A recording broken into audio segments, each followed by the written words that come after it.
അസ്സലാമലൈക്കും. എന്തൊക്കെയുണ്ട് വിശേഷങ്ങൾ? എല്ലാവർക്കും സുഖമാണെന്ന് വിശ്വസിക്കുന്നു. ഇന്ന് ഞാൻ തയ്യാറാക്കുന്നത് പൊട്ടാറ്റോ ബാജിയാണ്. നമുക്ക് പൂരിയുടെ കൂടെയും ചപ്പാത്തിയുടെ കൂടെയും ദോശയുടെ കൂടെയൊക്കെ കഴിക്കാൻ പറ്റുന്ന നല്ലൊരു കറി തന്നെയായിരിക്കും. ഇത് വളരെ പെട്ടെന്ന് തയ്യാറാക്കുന്ന ഒരു ബാജി റെസിപ്പിയാണിത്. അപ്പോൾ ഇതെങ്ങനെയാണ് ഉണ്ടാക്കുന്നതെന്ന് നോക്കാം.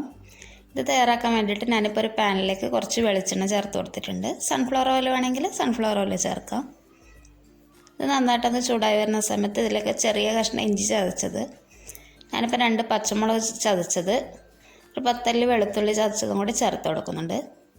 പച്ചമുളകൊക്കെ നമ്മുടെ എരിവിനനുസരിച്ചിട്ടുള്ളത് ചേർക്കാം. ഞാനിപ്പോൾ എരിവുള്ള മുളകായതുകൊണ്ട് 2 മാത്രമേ ചേർത്തിട്ടുള്ളൂ.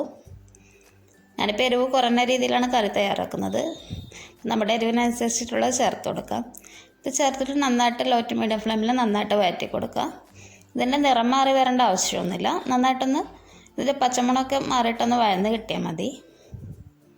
പിന്നെ ഞാൻ ഇതിലേക്ക് ഒരു ചെറിയ സവാള ചേർക്കുന്നുണ്ട്. ഇപ്പം മീഡിയം സൈസ് സവാളയൊക്കെ ആണെങ്കിൽ ഒരു പകുതിയൊക്കെ ചേർത്താൽ മതി, കൂടുതലൊന്നും വേണ്ട. ഇതും ചേർത്തിട്ട് നന്നായിട്ട് തന്നെ ഒന്ന് വഴറ്റി കൊടുക്കുക. നമ്മൾ ലോ ടു മീഡിയം ഫ്ലെയിമിൽ തന്നെ ചെയ്താൽ മതി.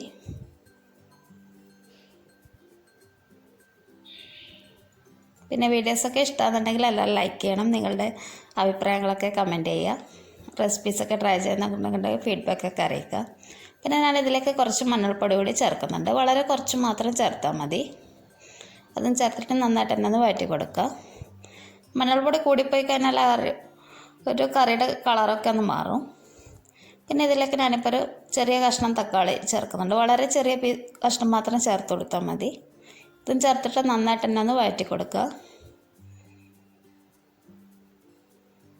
പിന്നെ ഇതിലേക്ക് കുറച്ച് ആവശ്യത്തിനുള്ള ഉപ്പ് കൂടി ചേർത്ത് കൊടുക്കുക. ഈ ഒരു കറി ചപ്പാത്തിയുടെ പൂരിയുടെ കൂടെയൊക്കെ കഴിക്കാം. അതുപോലെ തന്നെ ദോശയുടെ കൂടെയാണ് ഒന്നുകൂടി നല്ല ടേസ്റ്റായിട്ട് ഉണ്ടാവുക. നമ്മുടെ സാധാരണ അരിദോശയില്ല, അതിൻ്റെ കൂടെ കഴിക്കാൻ നല്ലൊരു കോമ്പിനേഷനാണ് ഈ ഒരു കറി. ബാജിയൊക്കെ എല്ലാവരും തയ്യാറാക്കുന്നതാണ്. പിന്നെ ഈ ഒരു രീതി നല്ല ടേസ്റ്റ് തന്നെയാണ് ഈ കറി. പിന്നെ ഇതിലേക്ക് കുറച്ച് കുരുമുളക് പൊടി കൂടി ചേർത്ത് കൊടുക്കുക. പിന്നെ ഇതിലേക്ക് ഒരൽപ്പം ഗരം മസാല കൂടി ചേർത്ത് കൊടുക്കുക. ഗരം മസാല കൂടിപ്പോവരുത്, വെജിറ്റബിൾ കറി ആയതുകൊണ്ട് ഗരം മസാലയൊക്കെ കൂടിക്കഴിഞ്ഞാലൊരു വല്ലാത്തൊരു ചുവയായിരിക്കും. വളരെ കുറച്ച് മാത്രം ഒരു ഫ്ലേവറിന് വേണ്ടിയിട്ട് മാത്രം ചേർത്താൽ മതി. ഒരു നുള്ളൊക്കെ ചേർത്താൽ മതിയാവും. പിന്നെ ഞാനിതിലേക്ക് 4 മീഡിയം സൈസിലുള്ള പൊട്ടാറ്റോ ചേർത്ത് കൊടുക്കുന്നുണ്ട്. അതോട് ചേർത്തിട്ട് നമുക്ക് നന്നായിട്ട് തന്നെ ഒന്ന് ഇളക്കി കൊടുക്കണം.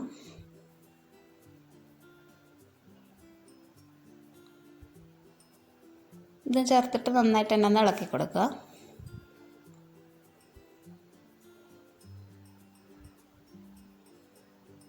പിന്നെ ഇത് നന്നായിട്ടൊന്ന് വഴറ്റി കൊടുക്കുക. പിന്നെ ഇതിലേക്ക് ആവശ്യത്തിനുള്ള മല്ലിയില കൂടി ചേർത്ത് കൊടുക്കണം. ഇനി ഫ്ലെയിം ഒന്ന് ഓഫ് ചെയ്യാം. നമുക്ക് ഇതിനൊരു പ്രഷർ കുക്കറിലേക്ക് മാറ്റാം.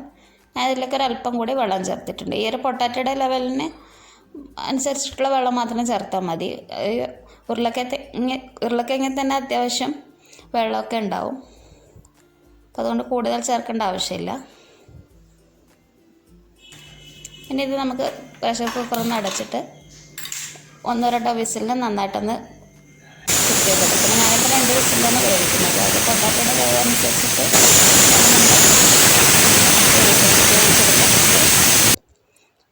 പിന്നെ ഞാനിപ്പോൾ വേറൊരു പാനിലേക്ക് കുറച്ച് വെളിച്ചെണ്ണ ചേർക്കുന്നുണ്ട്.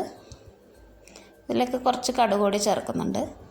വെളിച്ചെണ്ണ വളരെ കുറച്ച് ചേർത്താൽ മതി. നമ്മൾ നേരത്തെ തന്നെ അത്യാവശ്യം ചേർത്തിട്ടുണ്ടായിരുന്നു. പിന്നെ ഇതിലേക്ക് ഒരു വറ്റൽമുളകും അതുപോലെ തന്നെ കറിവേപ്പിലയും ചേർത്ത് കൊടുക്കുക.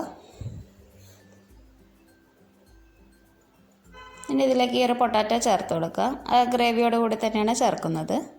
പിന്നെ ഞാനിപ്പോൾ ഒരല്പം കൂടി വെള്ളം ചേർത്തിട്ടുണ്ട്. പൊട്ടാറ്റോ ഞാനിപ്പോൾ കുറച്ചൊക്കെ നന്നായിട്ടൊന്ന് ഉടച്ചെടുത്തിട്ടുണ്ട്. നല്ല ഒരു ബാജിയുടെ ഒരു രീതിയിൽ കിട്ടുകയുള്ളൂ. കുറച്ചൊക്കെ നന്നായിട്ട് ഉടച്ചെടുത്തിട്ടാണ് ചേർക്കുന്നത്. മുഴുവനും ഉടച്ചെടുക്കേണ്ട ആവശ്യമില്ല. അത്യാവശ്യം നന്നായിട്ടൊന്ന് ഉടച്ചെടുക്കണം. ഇനി ഇതൊന്ന് നന്നായിട്ടൊന്ന് തിളപ്പിച്ചെടുക്കും. ഞാനിപ്പോൾ കുറച്ചുകൂടി കുരുമുളക് പൊടിയും അതുപോലെ തന്നെ ഒരു പിഞ്ച് കൂടി ഗരം മസാല ചേർക്കുന്നുണ്ട്. ഈ ഒരു സമയത്ത് ചേർക്കണം നിർബന്ധമില്ല. നമുക്ക് ആദ്യമേ കൂടുതൽ ചേർക്കുന്നുണ്ടെങ്കിൽ അങ്ങനെയും ചെയ്യാം. പിന്നെ ഇത് നന്നായിട്ടൊന്ന് തിളപ്പിച്ചെടുക്കുക. ഞാൻ ഇതിന് മുമ്പും ചപ്പാത്തിയുടെ കൂടെ കഴിക്കാൻ പറ്റുന്ന കടലക്കറി അതുപോലെ തന്നെ വെജിറ്റബിൾ മസാലക്കറിയൊക്കെ വീഡിയോ ഇട്ടിട്ടുണ്ടായിരുന്നു. അത് നമുക്ക് എൻഡ് സ്ക്രീനിൽ കൊടുക്കാം. കാണാത്തവരുണ്ടെങ്കിൽ ഒന്ന് കണ്ടു നോക്കുക. അപ്പോൾ നമ്മുടെ അടിപൊളി കറി റെഡി ആയിട്ടുണ്ട്. ചാനൽ സബ്സ്ക്രൈബ് ചെയ്യാത്തവരുണ്ടെങ്കിൽ വീഡിയോ ഇഷ്ടപ്പെട്ടിട്ടുണ്ടെങ്കിൽ ഒന്ന് സബ്സ്ക്രൈബ് ചെയ്യുക. എല്ലാവരും ഈ ഒരു കറി ട്രൈ ചെയ്ത് നോക്കണം. നിങ്ങളുടെ ഫീഡ്ബാക്കൊക്കെ അറിയിക്കുക. താങ്ക്